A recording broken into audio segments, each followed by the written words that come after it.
Welcome back, boxing fans, to another not so late night boxing talk or boxing walk. I just saw the usual suspects literally jump on top of Tank Davis' stupid narrative. And I mean, this isn't hate towards Tank Davis. Tank Davis is a boxer.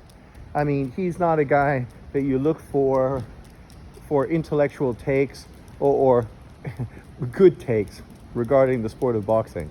He's just an uneducated guy who made a lot of money punching people in the face, something that he was very good at. Congratulations to him. He's capitalizing off of a skill set. That's excellent, right? Good for him. But it's the same way I don't go to LeBron James for political news. I don't go to to Tank Davis to find out what's good and bad about the sport of boxing, because we know his perspective, and his perspective is that the PBC is great and they can do no wrong. Lily's making a friend. Come on. And I ain't hating on Tank, because anybody's allowed to have an opinion, even though we've heard just over the last 2 weeks quite a few stupid opinions from Tank Davis. Him defending Ryan Garcia's PED test, right? That was stupid take number one. He came out with another stupid take recently as well. I can't remember what it was about. I mentioned it, I think, in a video. If you remember, let me know. But it was obviously another bad take from him. And now he's come out and he's criticizing Turki Al-Sheikh and him pushing out fake numbers with the result of the heavyweight clash in Saudi Arabia between Alexander Usyk and Tyson Fury, which they said 20 million people or something stole the pay-per-view, but nonetheless they looked at all the other numbers that they've done and how successful the fight is overall. And the funny thing is, he's making it sound like this guy paid famous people to go to the event, which is not unusual. Usually people get comp tickets and all kinds of stuff of that nature when you want to bring them to a big event. I'm sure the PBC and Al Heyman and Floyd Mayweather did the same thing when they got big name people to come to Tank Davis's pay-per-view events. It's just par for the course, right? But to act as if Turki Al-Sheikh actually, needs to front, needs to put on some kind of show to make himself relevant in the boxing game. Like, this just shows you how stupid and delusional people are. I mean, this was Tank Davis that when Turki Al-Sheikh was talking about a possible fight between him and Devin Haney, which is obviously a legacy fight for Tank Davis and for Devin Haney, he basically poo-pooed it, downplayed it, and said that, if you want me to even come to the negotiation table, drop off a couple of Lamborghinis or Ferraris in front of my house. And we know right now the man that's paying more money than anybody else in the sport of boxing is Saudi Arabia's Turki Al-Sheikh. He's saved boxing in 2024, right? Last year, obviously, the PBC did great, put out tons of great fights, and then this year they came out and they had nothing going, right? And obviously ESPN just is doing what ESPN always does, which is consistent, but obviously staying in their lane. And Matchroom is doing much better this year than they did last year. And primarily the reason that is because of the funding and the support of Saudi Arabia. So acting as if Saudi Arabia needs boxing, and it's not like boxing needs Saudi Arabia, is just stupid. Stupid in the highest level of stupidity. People getting paid, people's careers are being rejuvenated, heavyweight boxing is being pushed hard, and it's not just that, but you're getting a lot of mid-tier fighters that are getting a lot of opportunities as well. You look at what's his face, the Turkish German fighter, what's his face, I can't even remember, Ajit Kabial, who just fought Frank Sanchez this past weekend, right? Thanks to Saudi Arabia, his career has been rejuvenated. He was a guy that was a tough fight, but not a big name, wouldn't generate big money, so nobody really wanted to take a risk fighting him. Frank Sanchez was the same, right? Too dangerous to fight because the risk versus the reward was not worth it. But now, thanks to Saudi Arabia, both of these guys are getting opportunities, getting paydays. Their careers obviously are doing far better now than they were under the PBC or under Matchroom or whoever else they worked with promotionally wise prior to that.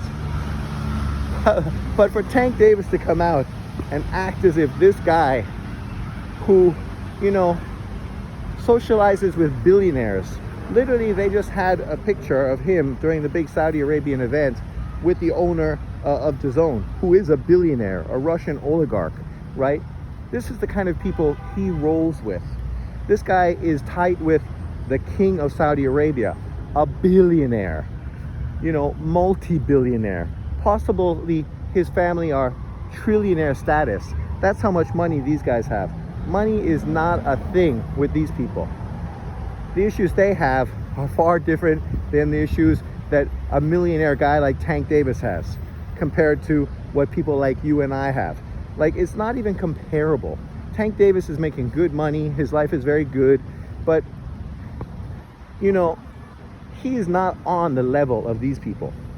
And it ain't even fucking close. It ain't even close. So for him to front and act like somehow this guy is some upstart promotional guy who actually needs to front, lie, and cap about numbers on pay-per-view. Like, he's never even talked about previous pay-per-view numbers. So if he comes out now and talks about how well this did, it's because it did well. And it should have done well. It didn't get a lot of push in the States, but that's not a surprise. American boxing fans are casual at best and only fucking focused on the whole narrative that they can make regarding race or controversy. So of course they're not going to talk about Usyk and Fury, because neither one of those guys check the boxes that they want to have checked on their channels to make money off of AdSense, right? But globally around the world, that's all you need to know. Globally around the world, the undisputed heavyweight title fight between two undefeated fighters, the first one to be in this position since Lennox Lewis over 25 years ago. This is historic. That's another reason why I criticize the IBF and the bullshit they're doing, because, you know, this is also a problem with boxing, these sanctioning bodies and their consistent bullshit and how they fucking don't help the sport, but they consistently fuck the sport over. But for Tank Davis to come out with his whole take, it just shows once again, this guy just fucking has his mouth fucking flapping constantly. That's what he does. He's constantly fucking talking. He's constantly saying stupid things, constantly putting tweets out and then deleting his tweets afterwards, because he gets kickback of how stupid it is and how stupid he looks with the takes and the things he says, right? Come on, Lily, why you need to poo there?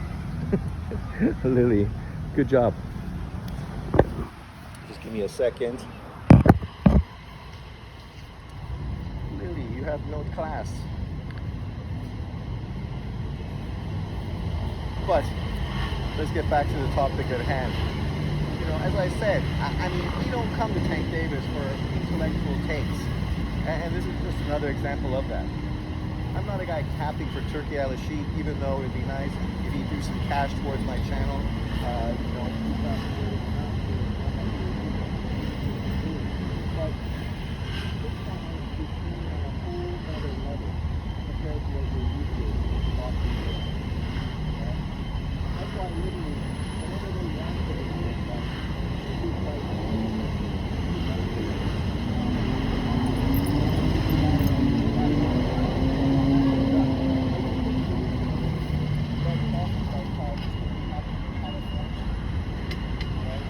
this is a card that has 5 PBC fighters on it, 5 of them.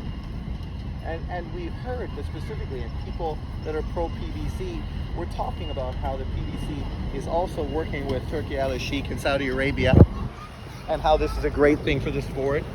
And this is just another example of that. You don't see a lot of back and forth. You don't see a lot of fucking stupid ass negotiation. a lot of fronting and capping like you consistently have seen through Tank Davis's whole career. You just see results.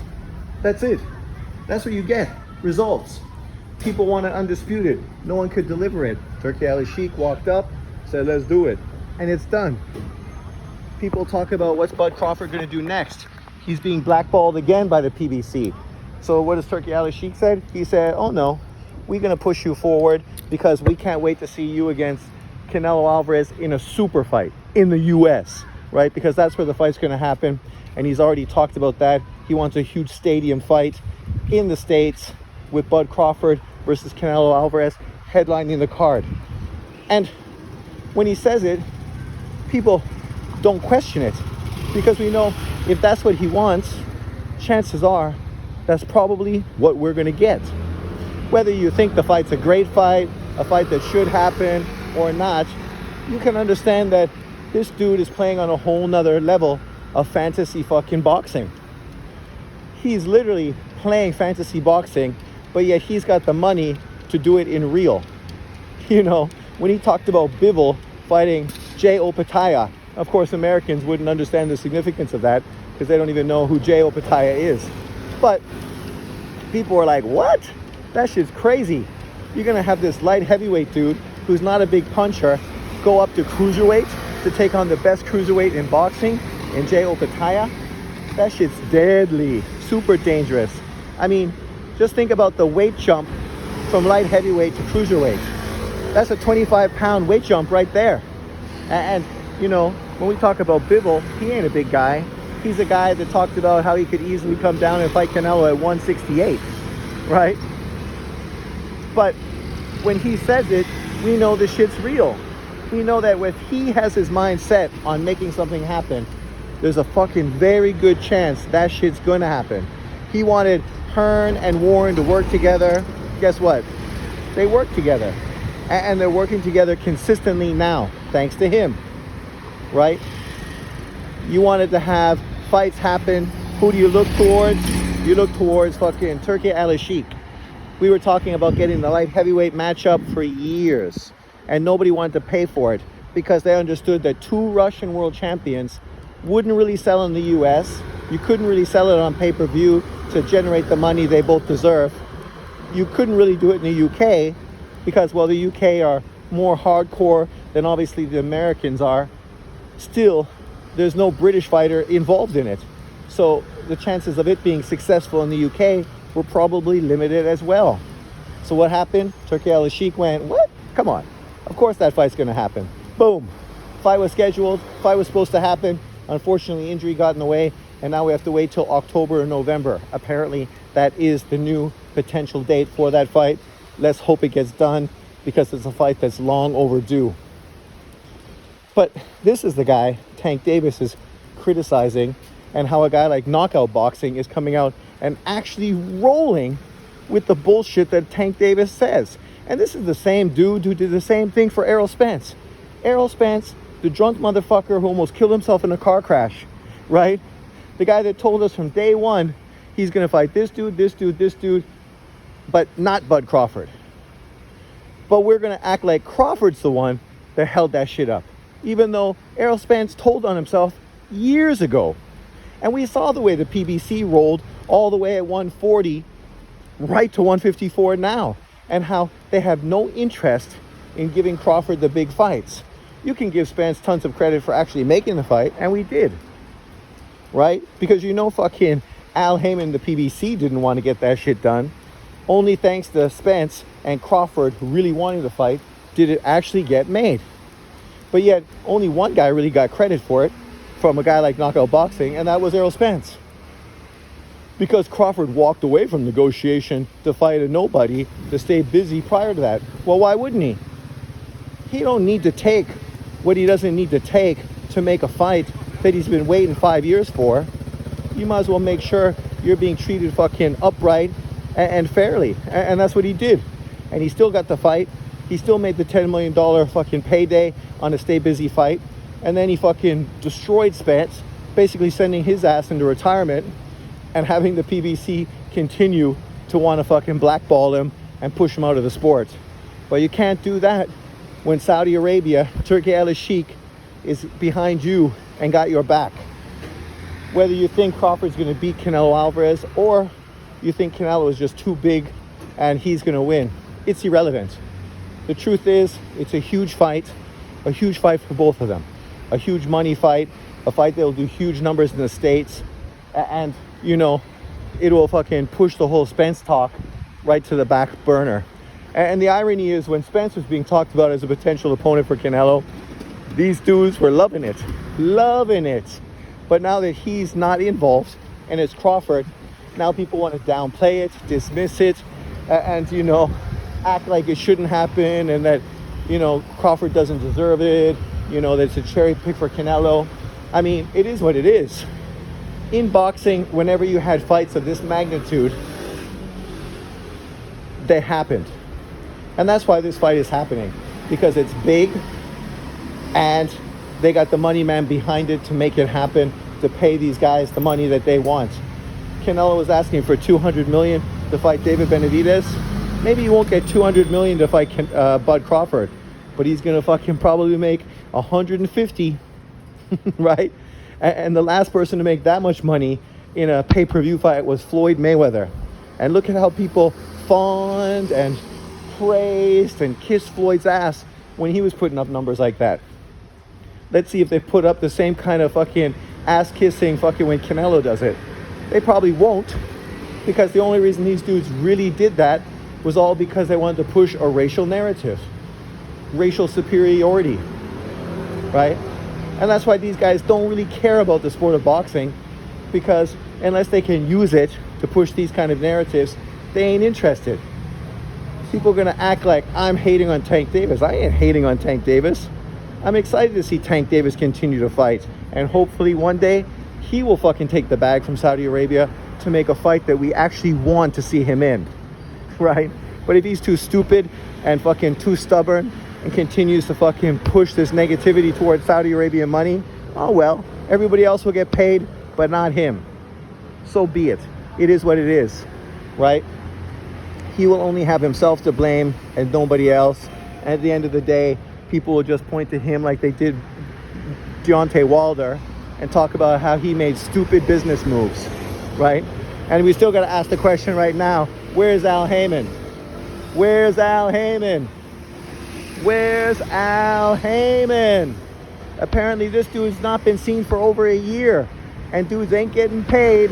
People getting locked up in Saudi Arabia, right, Floyd?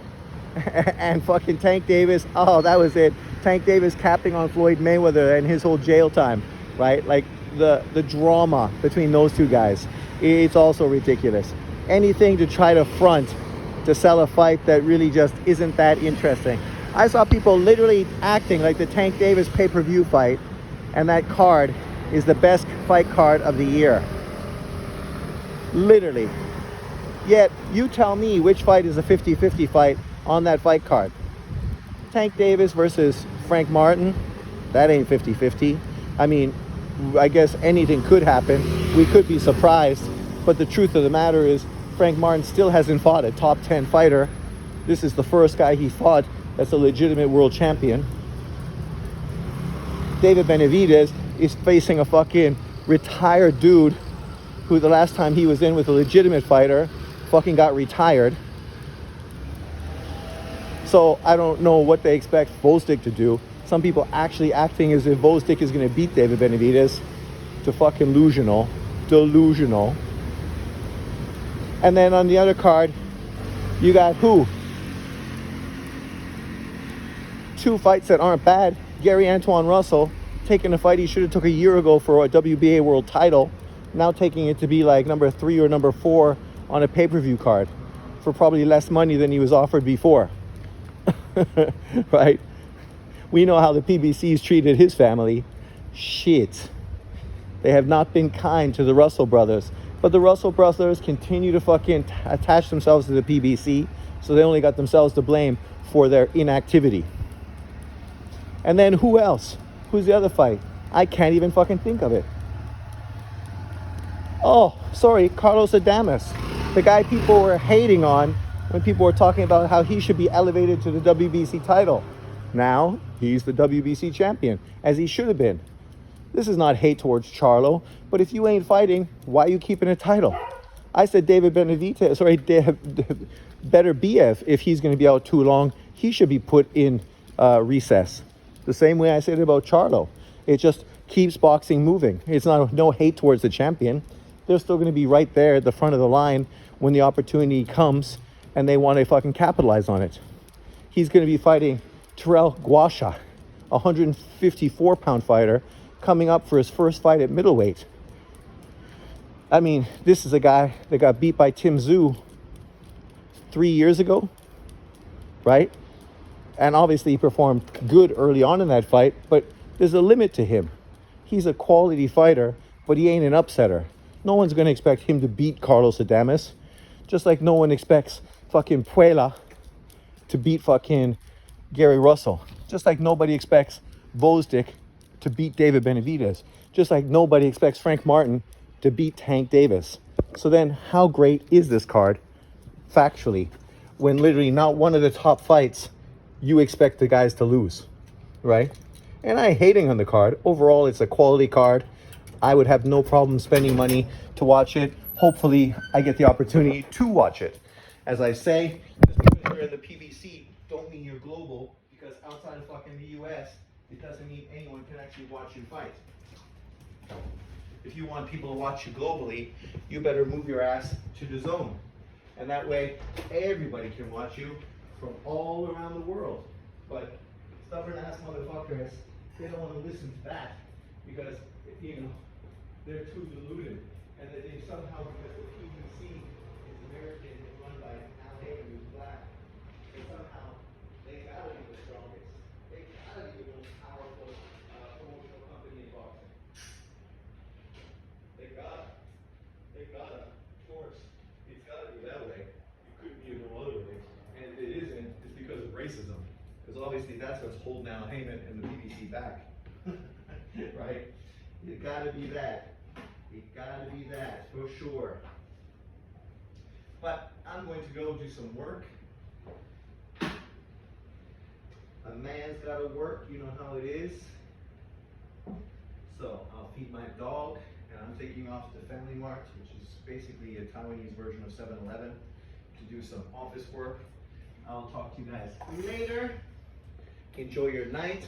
Let me know what you think about this whole stupid take by Tank Davis. It ain't a shock. It ain't a surprise. If Tank Davis fucking doesn't say something stupid, that would be surprising. But let me know what you think. Leave your comments below. Thanks for watching. Peace out. Enjoy your night. The weekend is coming. Later.